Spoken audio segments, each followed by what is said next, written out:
To lelo o lelo ba entourage na même fali pour paloba ki yango entourage héritier za aéroport donc tant au monde bat lokola ba janvier ba tout mo bondire ba to terre à terre ba to mal lelo so moni zo mono ndé monstre zo mono ndé mutu mo rakufa aroza pemene héritier lo bela comme héritier za mona wenge tout le monde a battu belé on a autant ba comboté donc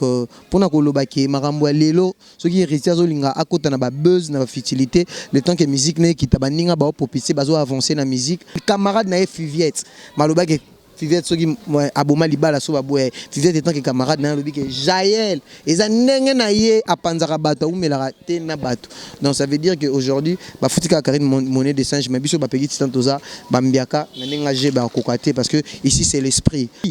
Wata azala mayele parce que ceux qui wata za mayele tika ninga lobaki nimbe bayembela ke moto na temba kwa ina se et comme ce qu'on attend na e pa kwa na sika na bateau wazana bango environ Karine Mokonzi baba tout mo lelo ba mabenezo bima neti janvier banda ko lesa yo ko banda yekuti babanda ko banda biberon tina fufu tia bimimino. Nous comprenons parce que janvier a une attention on a été tanning commis depuis Karine a rejeté ce que mutabongo oloba obenga mutu na ndoki mais tala nengo zaki avant na nengo après Jaël aza hypocrite attention mo mutapanzi na équipe nationale mutapanzi ngote parce que yenga za bongo azaki logo la branche ya Karine ye mutapesa Karine bama bolin ye mutapesa Karine bama koletenga mena bolingo wana tout Karine alinga ki kaka ti lelo ba ye eza grâce à Karine.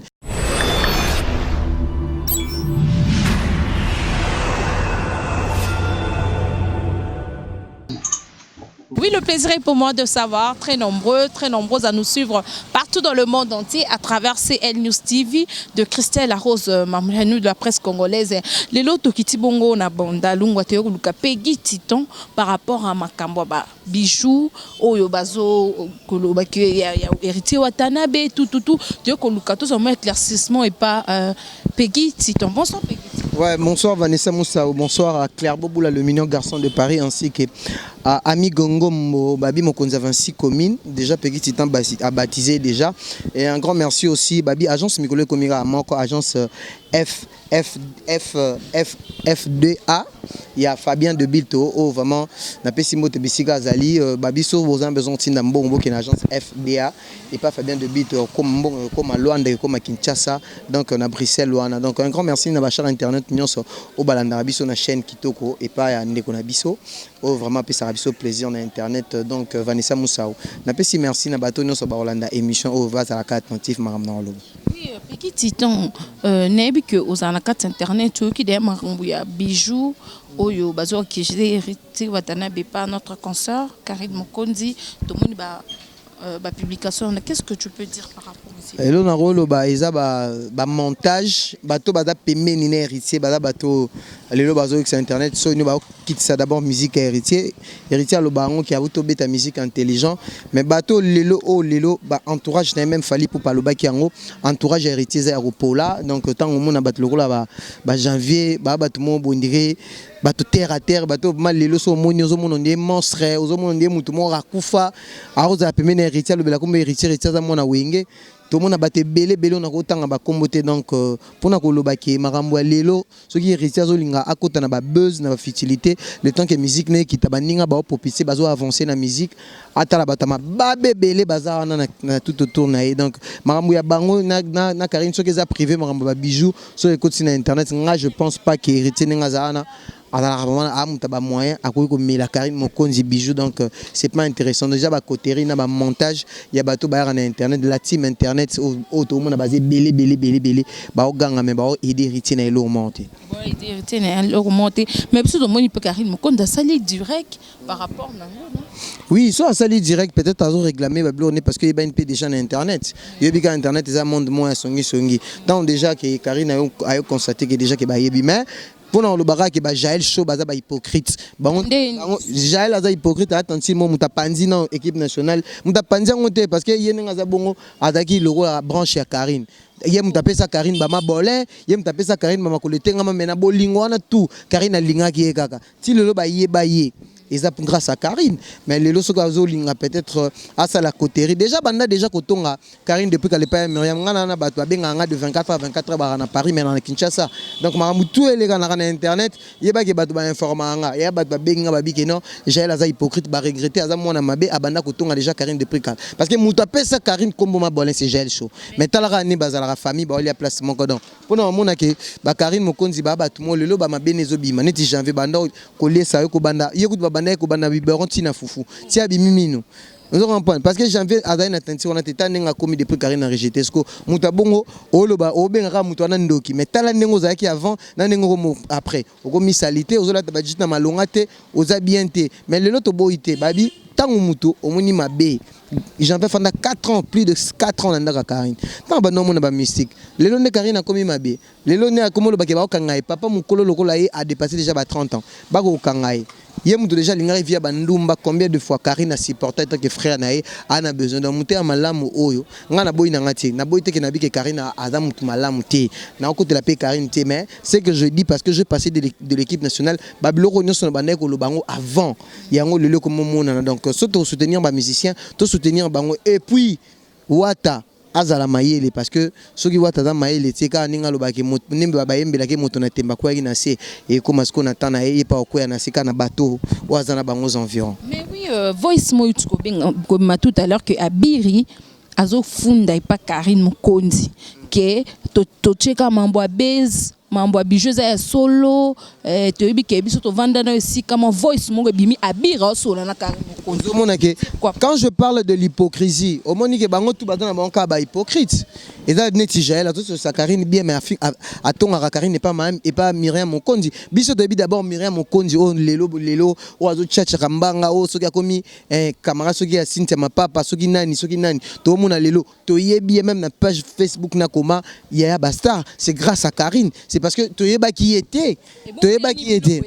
Karine Mokonzi tomboli Myriam Mokonzi comme lelo ba sou bande côté mais sou ba bande côté est-ce que depuis longtemps pour ani bat baloba gangote quand étant comme gage qui non héritier ba un problème na Karine et comme bato à la team o ba comme finga Karine parce que baza utiliser parce que nous avons en janvier mutazo utiliser de 1 d'abord de 1 parce que na limite que héritier et ça Jaël oh lelo a monique ya kuko bimi na poisa qui Karine mieux moi regretter donc Karine moi le bail qui pas déjà na zaki déjà na équipe nationale na bangote ne batika na ba PD on ba leketchuni na tika bango nyonso na bail qui na se lancer na carrière professionnelle na zaki souvent na te pour na yeba qui déjà parce que nga so tali na téléphone na ngani na solara na Karine na na solara na GL et comment est différent et comment qui est vraiment différent donc pour nous relobaki Karine tango Alexis Batrium tadaki nzete abomi en ozomona ke ba ko fonctionner te ba komi contre Karine ngana boyi na ngote ba ne ba ochakara poto parce que sur le PKGL a commis à sa promotion héritier ça continuité et ça m'a bêté que Karine s'est décidé d'elle-même que non na quitté le robona salabo et ça bongo balobi babi mutu so aza na sentiment eloko ça le loko botika ya sala dans cette décision so ka décision na aza mutu peut-être on viser banga mususu bon est comme que non so ka longo parce que Karine te aloba atikala o lekateke aloba ke na longo pa héritier na non ezaka façon Karine na loba lelo ba komo funda ba komi ko finga ba komo lakisa ke à part cette relation il y a attaché de presse ba qui sont en relation musuna héritier watana depuis to yeba Karine Mokonzi non lobela mambo bijouté hein. Oui, à l'obéla mambo bijouté. Mais on est basé réveillé peut-être à part cette relation basée dans la musique, peut-être dans une relation privée. Pour nous, si je comprends bien. Si je comprends bien, parce que Marambo, on comprend que bijou, il y a Karine qui n'est pas héritier. Donc c'est un peu louche, non héritier, mais bijou, c'est un peu louche. Donc pour dire que Marambo, vraiment, c'est pas intéressant. Tout sur la Marambo, il loyal pays ou il capital. Il capital, c'est très important parce que yo posa wana pona opesa biso ba itinéraire mususu par rapport à mama kambuya que lelo Myriam Mokonzi ba kabwani na Karine Mokonzi asa so esika monte ça ka dû à songi et ça dit à songi jalousie Congolais ngamuna mta avancé tebe Congolais lingi bonheur à mutu tête y en a le bateau à capitale la jalousie bateau bazamité à mabe en Afrique ce sont des Congolais oh lo mona Congolais soka yebi nzambe ne Congolais malam mais Congolais on a yebi nzambe te c'est très difficile à linga son prochain donc azalara na ba moins tima mo boy moi le roman boy donc pour moi tu dois loger azue na hiver azanda non mais il y a Myriam P à Zupe ba faveur rebelle grâce à Karine donc ils ont belé bazay ba famille ba mo ba yebi so ba sala ki ba toucher so qui attaque ou des qui relation au simple déjà ba sala famille donc pour moi je trouve pas ça intéressant le bon il y a Myriam na Karine donc il fallait kara et si la normal c'est que ba bandaka na bango na internet c'est que ba bandaka ki ya Myriam e bandaki na internet yango pe ki boyaya na yete et ceux qui payent en internet donc comme fan simple fan simple donc ceux les abongo c'est pas grave mais il fallait lelo biso dolo bakara je suis Karine Mokonzi je soutiens Karine Mokonzi donc pour nanga et les mutute parce que je suis là c'est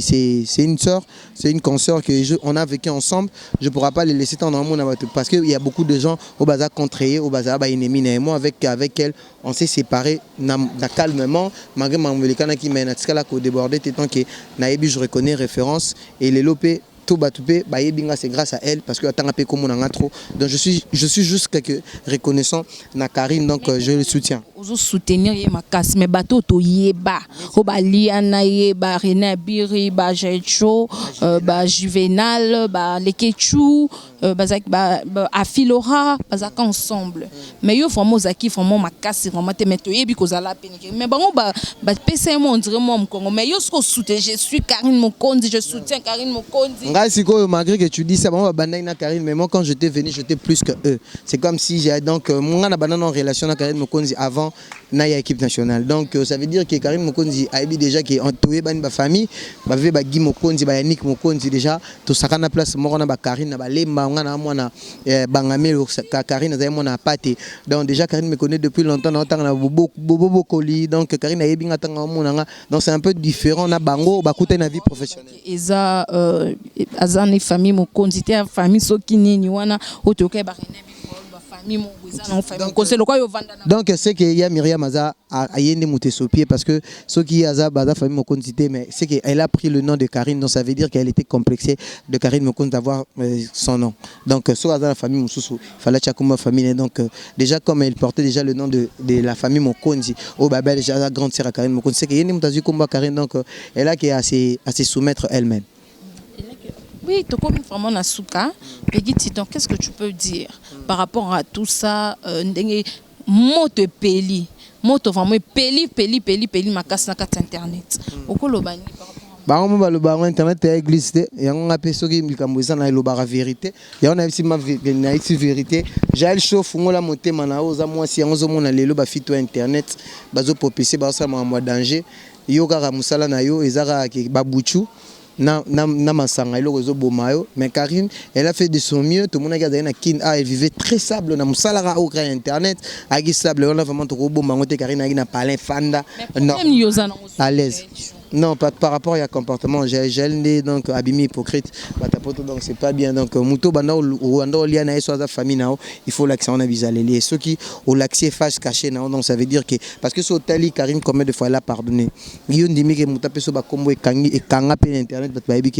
mais au lia na eza cerne non ça veut dire que à supporter yepi fallait ça de même il fallait supporter Mahamutu azala au milieu du village le baté Karine na camarade dans jusque là elle fait à la déclaration alors ça coupe mission tara camarade na Fiviette maloba ke Fiviette soki aboma libala so baboye Fiviette étant que camarade na lobi ke Jaël eza ndenge na ye apanzaka bato umelaka te na bato donc ça veut dire que aujourd'hui ba futika Karine monnaie de singe mais biso ba pegi titantoza ba mbiaka na ndenge je ba kokate parce que ici c'est l'esprit donc je pense que tout soutenir ka notre sœur par rapport à Marambo et Oleka après ça ils en étape comme ça. Mais est-ce que tu vas refouler à Ozonga Kin? Total non. So Karine Azongi Kin donc je mets mes doigts à couper. Sur Azongi Kin. Donc c'est que gars qui bato balinga Karine te muto déjà so bat balinga que ça veut dire que un esprit moroboué et Nzambe déjà muto so munka bat ba moni bakange longi. Donc c'est que mututé. Donc ça veut dire que ba maman bat passer belé ba koko ou ba plus de 50 ans ba fan à Karine faut le bango belé ba na fan te ou ba soutenir so ba moni loli kambubu Karine ba nga zone Afrique so ba chema bolongo na bango je pense pas que Nzambango a injuste mais tout à la tout zilara yango place où ba jalousie. Bato bazo senga Karine Mokonzi tika mambo ba buzz ya nini parce que besoin tout au cancer so komi pote au kita mais zo ya kaka o ayiba ki o asala kasi eza normal parce que yé montant ami bengam kaza le numéro 1 il y a ba fille donc aibelo ko luka donc so que que janvier ninga lo ba kamela ba makila bani donc yango ka to mona ba résultat na ngote so eza bongo so pesa kasi te po bon ba lo ba bongo Karine na sala sacrifice lelo siko pa Karine na ke Kishasa gel ba pesa charge à kokate bana na nyonso baza na mutu moko te ti lelo apart kaka manike de John o kutu lelo bo finga mais manike zo kumbela bino na batneni ozo comprendre moi mukelpe moi Glorio langi ozo mona ke mutu nanu atteindre niveau Karine makamwana osa na Kishasa na internet azati pe mutu lobela ba bijou ming na internet ça somba ba bijou c'est Glorio langi mais to comme mona comme ah Glorio langi ah ROT Glorio langi c'est bon mais azaka na moi elo mo bwezaka na kati na donc so ba longo lango peut-être ego si mais elo wana elo wango siko temeza ya onga moyen te on zo mona ka baluka na parce que ba on so wana ka bazaka ba photocopie mais ba photocopie mo scanner scanner na ndenge ba scanner po ba on ba bima pona Karine yo ba tout babima pona Karine na ba basi nandeni kasi ngana lobisa ngashi tout te batu na ye e bate belé neti ba Gloria abima pona Karine po za rival po ba camarade pe ndé mon kana ba gel donc ya randé mo. Oui, merci beaucoup. To comme n'abso na suka un message et puis bah dédicace to chuter. Ouais, message quand nous lobby que la guerre est très lent. La guerre aux amants menés parce qu'il faut na to beta sur deuxième émission placement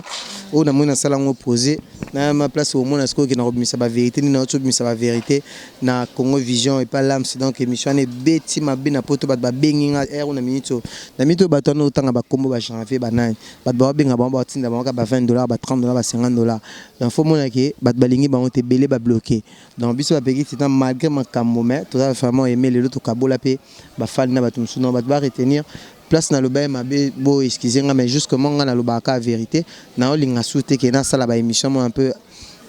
désordre na loba non ne ba loba donc na olinga bo réfléchir bo kata moi bo comprendre tellement le romo ningi ba question Vanessa Moussa a tuninga c'est très important et surtout pour la team moi pour na Karine Mokonzi tous la ka suite fin na ngoto mona ani mama ningi souka na mbaya Myriam merci beaucoup na agence ya pas vient abiso Fabien Debilto babiso besoin botina mbongo ba besoin à Bruxelles na Paris bo kene na agence FDA donc pas Fabien de Bilto boké wana na Bruxelles na rue Dublin numéro 18 à 1050 wana donc ba numéro so nka bo ben Vanessa Moussa pe sabino numéro nanga na pe sabino adresse donc boana besoin bongo comme Paris et comme à Kinshasa Luanda ko bana Bruxelles na Paris agence FDA donc bo kende kuna et pas Fabien de Bilto Henri Modogolongo depuis Canada Clairbo Boula le mignon garçon de Paris balobi yoza 11 babi garçon à Légion à Paris à Zate babi yoza en plus cash money garçon à Denzela Mino un beau gars comme Peggy Siton mais il y a pas maintenant quoi donc mignon garçon de Paris le baby face na pesi mbote Madoboula ba tout na pesi pe Christelle la rose le pongo na pesi mbote bisika zali na molonga ni na pesi bamba mbote bisika baza papinzo la menso na pesi bino mbote na pesi mbote na mon vieux ye babi ngaraye Diego donc na pesi mbote ba tout bolinga Blaise Baston Virginie Baston Bozé Belé mon papa Joe Lili à Talencher annonce qui est mon sponsor et mon producteur ba fan na nganyos boarana Saint-Pétersbourg na Moscou na pesi bino mboto je pense que ba tout bolinga Peggy Titan merci beaucoup bo s'abonner ka a ning bo message na talango donc merci beaucoup Peggy Titan to comme na suka émission na biso merci à toi un bon tonton Rocard Miezi le mignon garçon depuis la Milouze merci à Papine Zola Messo de moi papouche de la famille merci à toi merci à vous tous je vous aime bien vous s'abonner car massivement sur CL News TV vous serez pas dessus merci à vous tous je vous aime bien merci à Max Tadi merci aussi à Golon Mayala gros coucou à toi Golon Mayala je vous aime bien on se retrouve à la prochaine numéro bye bye.